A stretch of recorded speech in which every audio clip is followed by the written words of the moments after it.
Olá, meus amigos do curso Aprovando Online. Bom, meu nome é André Fantoni, eu sou professor e coordenador do curso Aprovando. E eu vim aqui hoje apresentar para vocês a proposta do nosso curso para certificação do Banco do Brasil. Você que é servidor do Banco do Brasil, quer passar na prova de certificação, essa prova que tem 2 vezes por ano, né, nós vamos oferecer várias disciplinas, vários conteúdos que vão ajudar você a passar na certificação escolhida, certo? Nós vamos oferecer vários cursos, sendo que dessa vez eu vou falar para vocês do curso de setor público. Tá, o curso de setor público, que basicamente envolve a parte do orçamento público, uma parte bem introdutória, direito administrativo e constitucional, e a parte das finanças públicas, tá? Intervenção do Estado na economia, uma parte bem gostosa, bem leve de se estudar. Tá? É uma matéria até tranquila, bem tranquila, algumas regras, suas normas, tá? Mas que os senhores não vão ter dificuldade nenhuma. Como é que vai ser o nosso curso? O nosso curso ele vai ser baseado nas últimas 10 provas que tiveram da CESP-UNB, certo? A CESP-UNB fez as últimas 10 provas de setor público, nós pegamos todas elas, separamos por assunto, classificamos, segundo grau de dificuldade, e eu vou resolver todas elas para vocês. Ah, mas são 200 questões, nós vamos fazer as 200 aqui. Tá? 200 questões vezes 5 itens, que é a ABCDE. Então nós vamos comentar 1000 itens aqui de setor público para vocês. De finanças, de orçamento público, direito financeiro, direito constitucional. Tá ok? Para quê? Para você ver que a CESP cabe no nosso bolso, que a CESP não é nenhum bicho de 7 cabeças. E principalmente que a CESP ela tem um formato padrão e ela gosta de exigir certos assuntos do jeitão típico dela. A gente não tem que aprender toda a matéria, a gente tem que aprender a responder o que a CESP pergunta, certo? Vocês só querem passar na prova de certificação. E eu garanto para vocês que com um curso desse aqui, você chega na prova fazendo 90% a 95% de uma prova tranquilamente, só acompanhando as aulas. Tá ok? O material que vocês têm, a apostila, ela não é tão completa, porque necessita de outras fontes, principalmente na área de finanças públicas, que é o assunto que eu decidi começar por ela hoje. Está na parte de orçamento até bem mais tranquila, mas na parte de finanças públicas, da economia do setor público, esse material não é completo, então é interessante a gente ter atenção na maldade, nas pegadinhas, nas dicas que eu vou dar aqui, e alguns slides que eu coloco até de teoria. Tá ok? Mas o negócio, meu e-mail está aqui, tá? ecofisca@gmail.com. Tô no Facebook, vocês podem mandar dúvida à vontade por lá, eu vou responder geralmente às madrugadas para vocês. E o mais interessante desse curso aqui, eu vim fazer por conta própria minha, vou pedir autorização para o curso depois, mas já está desde já autorizado. Quem adquirir esse curso aqui e quiser, 0800, sem necessidade de pagar nada, só mandar um e-mail para mim pedindo, eu vou liberar a senha, você vai ganhar de graça o meu curso teórico, que eu já tenho gravado. São 10 horas de teoria, de AFO, Administração Financeira Orçamentária, e Finanças Públicas, e a LRF, a Lei de Responsabilidade Fiscal. Eu já gravei um curso completo de teoria, de 10 horinhas, que vai dar base para você fazer qualquer questão de prova. Tá ok? Aqui eu vou dar um resumo teórico e vou resolver todas elas. Mas se mesmo assim você necessitar ainda de uma base teórica, de um curso de teoria, explicado de forma mais tranquila, mais calma, você me manda um e-mail, eu vou liberar a senha para você e você vai ter acesso na mesma hora ao meu curso de teoria dessa matéria. Tá ok? Então não tem como você não gabaritar uma prova dessa. E ao resolver as questões, vocês vão ver que é um negócio muito tranquilo, bem simples mesmo. Tá? Eu sou funcionário público, sou auditor fiscal da Secretaria de Fazenda de Mato Grosso. Estou acostumado com essa área de concurso público. Tá? Tenho formação em comércio exterior e especialização em economia do setor público. Vivo isso no dia a dia, no meu dia a dia. Bom, então, vou procurar dar muitos exemplos práticos, associar a teoria, para que você não tenha que decorar muitas coisas, e sim aprenda e lembre de eu falando para você. Tá bom? Então vamos seguir. Como é que vai ser o nosso curso?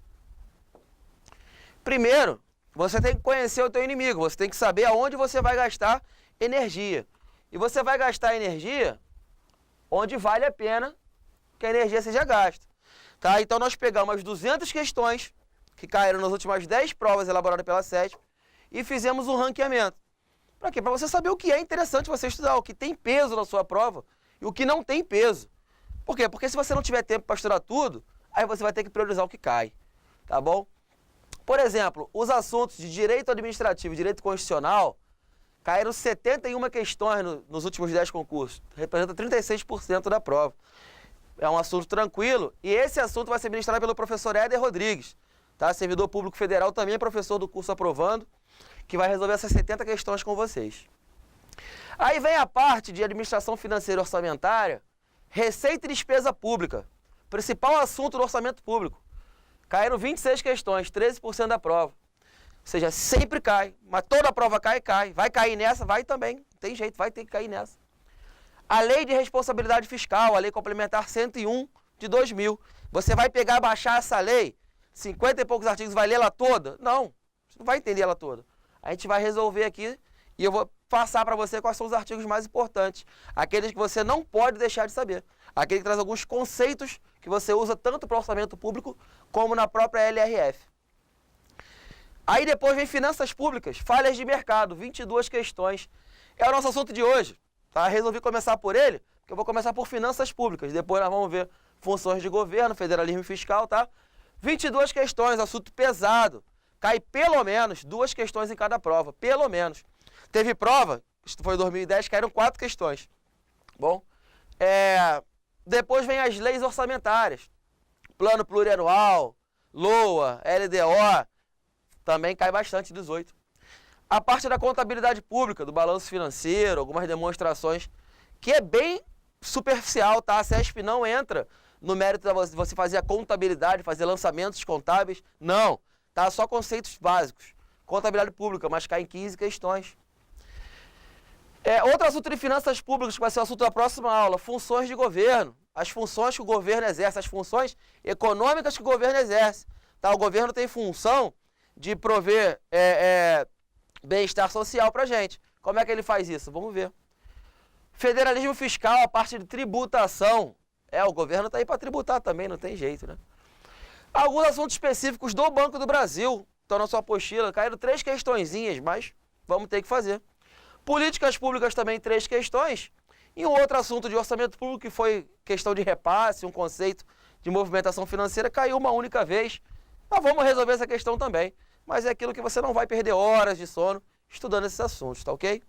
Tá aí, bem dividido, tá? É uma prova relativamente muito tranquila. Deve ser uma das certificações mais fáceis que vocês vão fazer. Ah, por quê? Porque tem pouca matéria e porque as matérias elas se repetem muito. As questões não mudam, tá ok? Então essa aqui é para você sair lá na frente com nível avançado e não ter mais preocupação. Vamos somar pontos, beleza?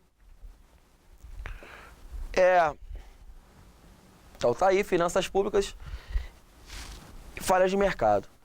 O que acontece? Vamos lá, vamos começar então. As finanças públicas, finanças do poder público, certo? O poder público está presente no nosso dia a dia, o governo, ele está no nosso dia a dia e de maneira inevitável, tá? Até no final vou concluir com vocês que essa intervenção do governo na economia, ela é necessária, é um mal necessário. Apesar das pessoas não gostarem muito. Né? Fica pensando, para que serve o governo? Você lembra do governo? Só lembra dele na hora que você tem que pagar imposto. Tem que pagar IPVA, IPTU, imposto de renda. Então você lembra do governo de uma forma negativa. Né? E fala, para que serve o governo na minha vida? Porque os bens que o governo oferece, serviços, são precários. Né? E eu ainda tenho que ficar pagando imposto, sustentando a máquina pública? Mas você vai ver que não é bem assim. O governo ele tem uma função social também, tem um aparato por trás dele, que, óbvio, é financiado por nós, é financiado pela sociedade.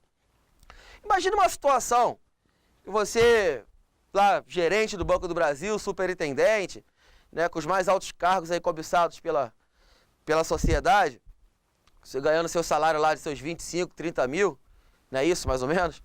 E aí você vai, merecidamente, depois de um ano, resolve tirar férias, justo. Vai fazer uma viagem, um cruzeiro, e infelizmente o transatlântico naufraga, mas você se salva, todo mundo se salva. Tem lá 1000 tripulantes. Vocês conseguem nadar até uma ilha deserta. E aí nessa ilha deserta, pegar um ou outro no sentido, né, mais aflorado da pele, vai querer se virar sozinho, buscar uma saída e tal. Só que você não tem o WhatsApp, não tem mais o Facebook, não pega, o telefone molhou, acabou. Então não tem como avisar ninguém que você está ali. automaticamente, instintivamente, vocês vão ter, as pessoas náufragos vão ter que se agrupar e viver numa sociedade. Mesmo uma sociedade precária, que é uma ilha deserta. Por quê?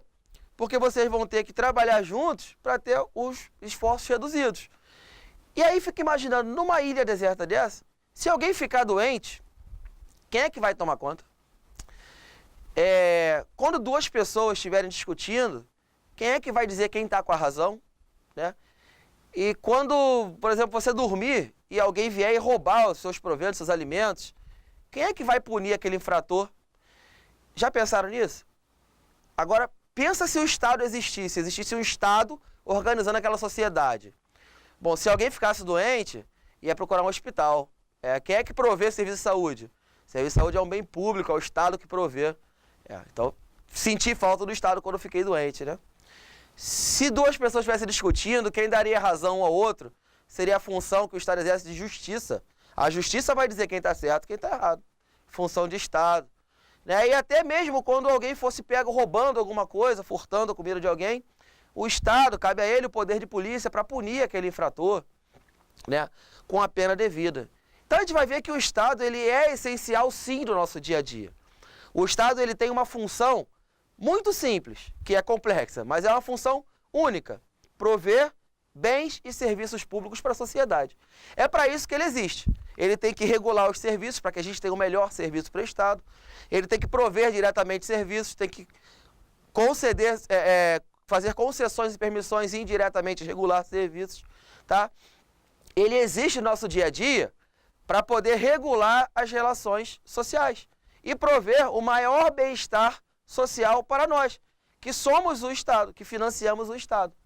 Só que para isso, para o Estado prover esses bens e serviços que compete a ele precisa de recursos, né? Nós estamos num país capitalista, o mundo é assim, né, nada é de graça nessa vida, só amor de mãe. Então o Estado, ele tem que equilibrar as finanças públicas o tempo todo. Como assim? Do lado da balança estão as receitas. Basicamente as receitas públicas, elas provêm da tributação.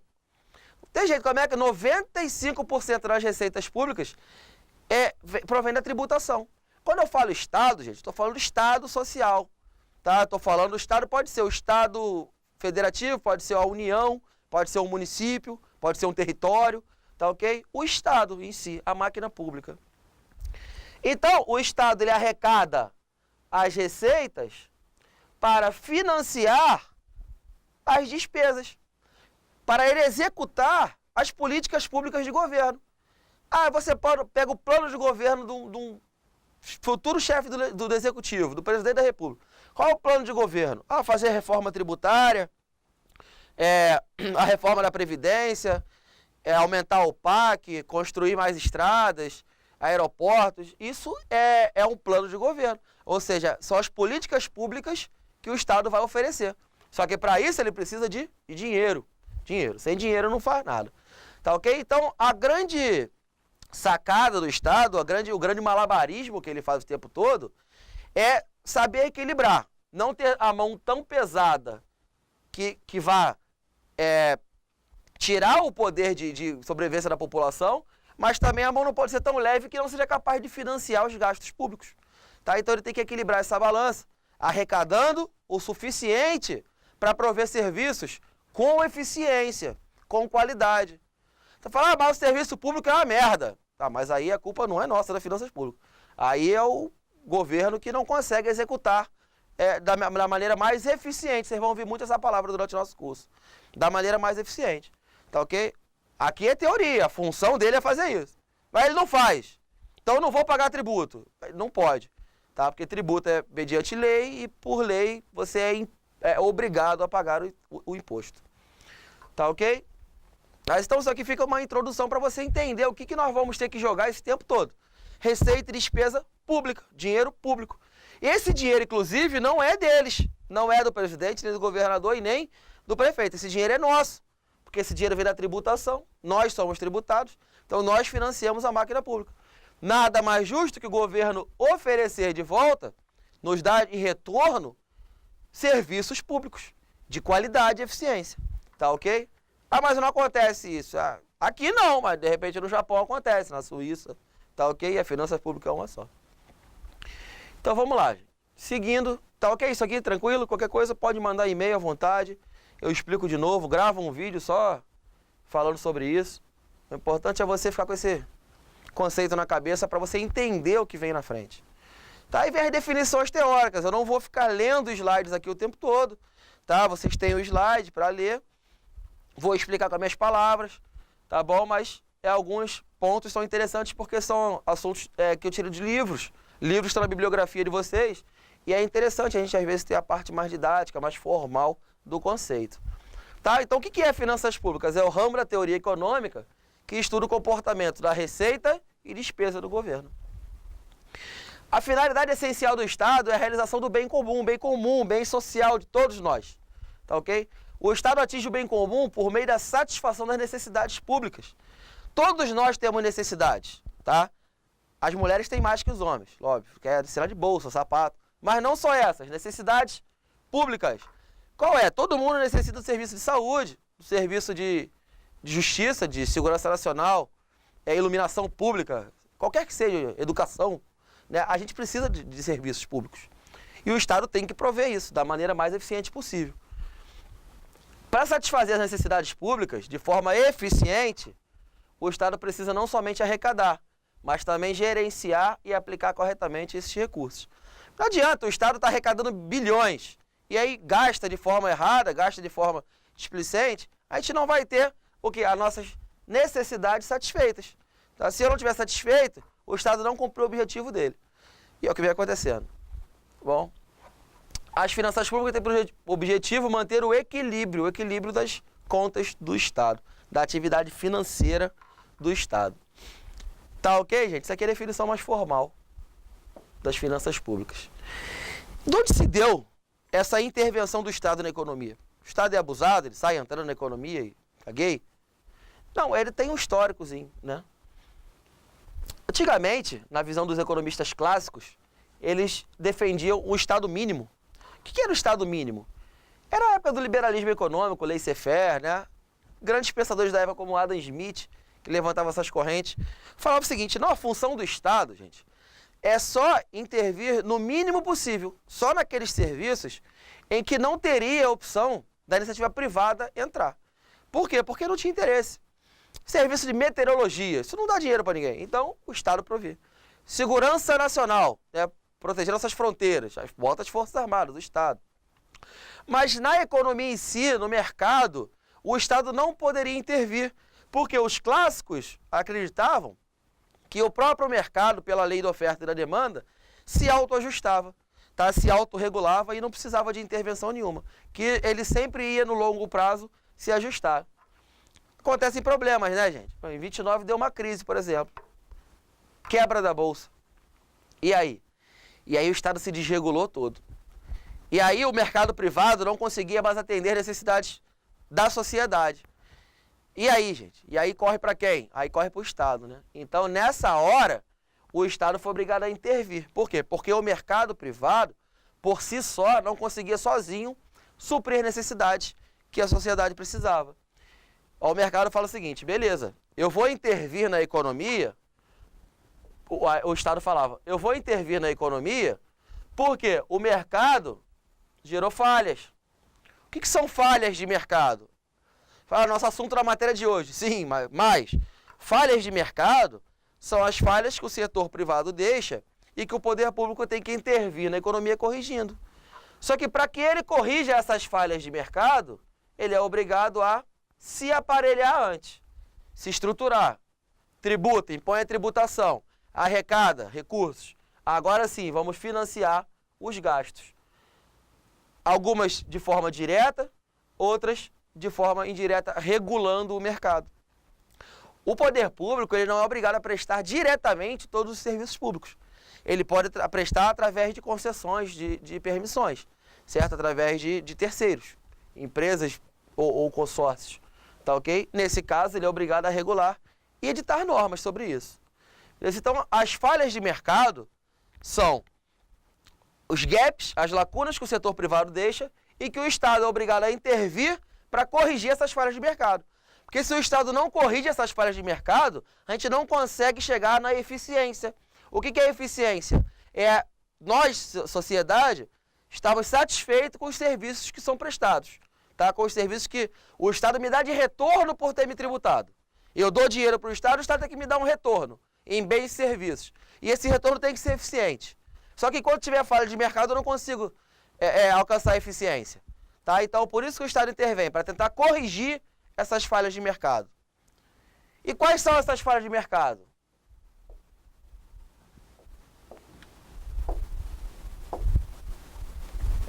Vai aparecer na frente, né? Basicamente, então, a evolução do papel do Estado na economia, e tem a parte teórica e tudo, é garantir o bem-estar social e um crescimento econômico estável. O Estado tem políticas de governo para que o crescimento econômico seja estável e constante. E, ao mesmo tempo, ele tem que garantir o bem-estar social. Os economistas costumam dizer, hoje em dia, que a gente vive num Estado... Tinha o Estado clássico, né, o Estado mínimo. Hoje em dia, o nosso Estado, ele é o welfare state. É o Estado de bem-estar social. Tá ok? É um Estado que deve prover satisfação para a sociedade, que é quem financia a máquina pública. Tá ok? O welfare state. A CESP ainda não cobrou esse nome, mas a CESP gosta desses nomezinhos. Então grava que o dia que ela te perguntar sobre o welfare state, você vai falar que tá ok, nosso Estado é o Estado de bem-estar social, tá? Welfare state. Beleza? Então, seguindo. A gente está falando em alcançar o bem-estar social, certo? Em alcançar a eficiência. A teoria econômica, ela diz que quando o mercado ele está em equilíbrio e que ele alcança a máxima eficiência, é porque conseguiu se atingir o ótimo de Pareto. Falar, se atingiu o bom, não existe bom, excelente, tá? O nome da teoria é ótimo de Pareto. Pareto é o cidadão que bolou isso aí. E o ótimo de Pareto é aquele ponto em que eu, sociedade, e o Estado, as empresas, produtores e consumidores, vendedores e compradores, lado A, lado B, em que estamos todo mundo satisfeitos, com em equilíbrio, estamos com a máxima satisfação. Por exemplo, a loja, ela está satisfeita de ter vendido aquela quantidade de produtos. Eu estou satisfeito de poder comprar o que eu comprei. O Estado está satisfeito em tributar o que ele tributou. Tá ok? E a gente está satisfeito com os serviços que são oferecidos pelo Estado. Ou seja, quando ocorre a máxima satisfação, tanto dos produtores como dos consumidores. Costuma dizer o seguinte, que uma alocação de recursos é ótima ou eficiente, tá? Isso aqui está sempre atrelado à palavra eficiência. Eficiência. Quando não se pode beneficiar um sem que se prejudique o outro. O que eu falei? Se o mercado está em equilíbrio, está todo mundo satisfeito, certo? O bem-estar social está maximizado. Então, para eu melhorar a condição econômica de um agente, eu vou ter que piorar de outro, certo? Imagina o seguinte, a taxa de felicidade no mundo é constante, certo? Todo mundo está feliz à sua medida. Se eu quiser ficar mais feliz que alguém, esse outro alguém vai ter que passar a chorar, tá? Para eu sorrir, o outro chora. Porque a taxa é constante. Então, se eu estiver mais feliz do que a média, alguém vai estar abaixo da média, vai estar mais triste. Tá ok? Ou seja, não é possível melhorar a condição de alguém sem prejudicar do outro.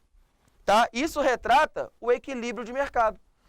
Se eu perturbar o equilíbrio e melhorar a condição de um agente econômico, automaticamente vou estar piorando a condição de outro agente econômico. Eu saio do equilíbrio. E aí, se eu sair do equilíbrio, eu não consigo mais ser eficiente. Tá ok? Então, o Estado, para atingir o ótimo de Pareto, ele tem que alcançar a eficiência na alocação dos recursos. Que recursos? Basicamente dinheiro, né? Recursos tributários. Os recursos públicos. Ele tem que ser eficiente na alocação. Que é isso? Gastar de forma a proporcionar o maior bem-estar para a sociedade. Lindo. Tá ok? Esse é o ótimo de Pareto. Então, para atingir o ótimo de Pareto, para alcançar a eficiência, para prover bem-estar social máximo, o Estado tem que intervir na economia corrigindo as falhas de mercado, certo? As falhas de mercado são responsáveis por impedir a livre concorrência, para impedir situação de eficiência, tá? Quais são as falhas de mercado? Nós vamos falar de uma por uma, tá? Externalidades, positivas ou negativas, existência de bens públicos, falhas na competição, monopólio, por exemplo. O mercado ele só é eficiente, gente, quando ele trabalha em concorrência perfeita. Se for um monopólio, oligopólio, ele não é mais eficiente. Mercados incompletos são serviços que o setor privado não quer oferecer. Tá? Riscos está aqui dentro, tá? Isso aqui está aqui dentro. É dentro de mercados incompletos. Falhas na informação. A gente grava um negócio, informação é um bem público. Informação, transparência, isso é direito de todos. O Estado tem que ser eficiente na divulgação das informações. Todo mundo tem que ter informação. Estado racional do direito. E a existência de desemprego e inflação. Isso também perturba qualquer política de governo, certo? Qualquer crescimento econômico. Então vamos ver o que significa cada uma dessas aí. Externalidades. Bom, eu falei, eu não vou ficar lendo para vocês, tá? Eu vou resumir aqui. Acho mais fácil de fazer os esqueminhas. As externalidades, elas podem ser do tipo negativa ou positiva. Externalidades, ó, negativa ou positiva. Eu tenho uma externalidade negativa quando o custo social é maior que o custo privado. Não entendi, mas vamos lá. É quando uma ação individual do privado, do indivíduo, ela prejudica uma sociedade. Por exemplo, se eu for pescar, eu vou extrair ouro lá no rio. Existe um rio em que várias famílias vivem de subsistência, né, da pesca, para o próprio consumo e para a venda.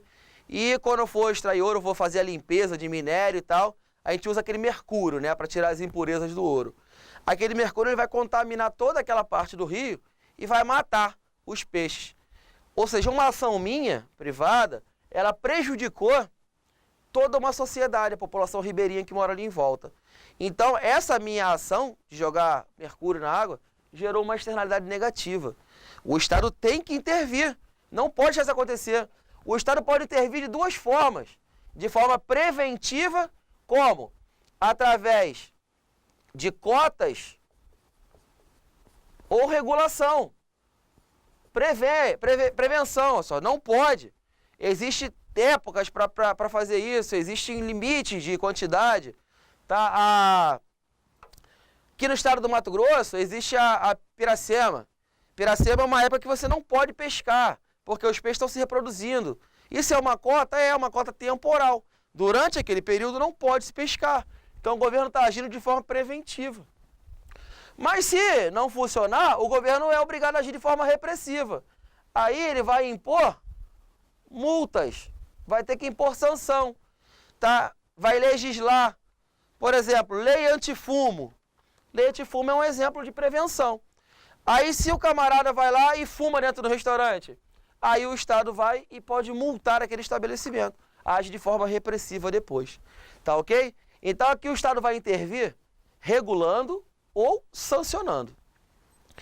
E a externalidade positiva é quando, é positiva, o benefício social é maior que o benefício privado. Como assim? Bom, a boa ação de uma pessoa, ela favorece a toda uma população. Por exemplo, se você decidir lavar a sua caixa d'água, você vai estar eliminando os focos de mosquito de dengue.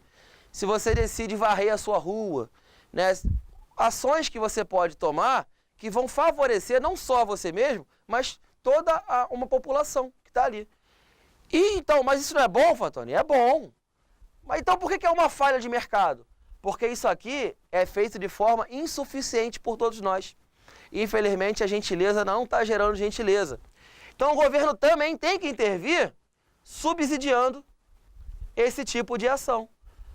Por exemplo, agora em São Paulo, vocês devem ter acompanhado, o rio lá está embaixo, né?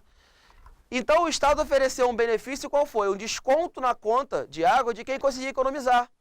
Você economizando água, você está gerando uma externalidade positiva. Porque você está beneficiando toda uma sociedade. Mas de bom grado você foi economizar? Não, o governo teve que te dar um subsídio, nesse caso financeiro.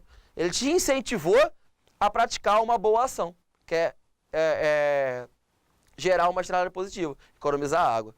Entenderam? Então a primeira falha de mercado é externalidade. Lembre, eu tenho negativa e positiva. As duas são falhas de mercado, são, porque uma prejudica e outra é insuficiente. Uma tem que ser reprimida, outra tem que ser incentivada. Beleza? Então a gente vai encerrar esse bloco por aqui. Voltamos no próximo bloco com as outras falhas de mercado. Forte abraço.